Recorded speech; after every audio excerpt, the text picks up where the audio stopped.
এখন তাহলে ভারতের অবস্থান কি? ভারতের অবস্থান হলো যে ঐতিহাসিকভাবে রাশিয়ার সঙ্গে ভারতের সম্পর্ক খুবই ভালো। বিশেষ করে সামরিক খাতে এক ধরনের বোঝাপড়া রয়েছে রাশিয়ার সঙ্গে ব্যাপকভাবে।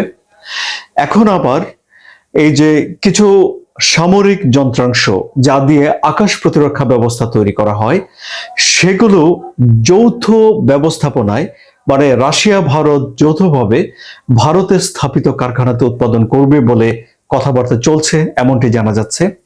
আবার ধরুন একটা ক্ষেপণাস্ত্র ভারত এবং রাশিয়া যৌথভাবে ভারতে উৎপাদন করে এবং ভারতের যে সামরিক সম্ভার রয়েছে তার বেশিরভাগই রাশিয়ার কাছ থেকে আনা।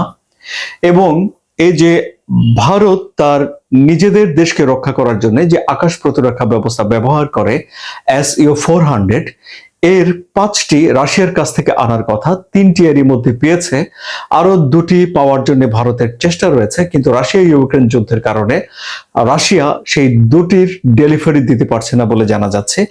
কারণ হলো যে যন্ত্রাংশের অভাব, এবং এই যন্ত্রাংশই এখন রাশিয়া ভারত যৌথভাবে তৈরি করবে বলে কথাবার্তা শোনা যাচ্ছে।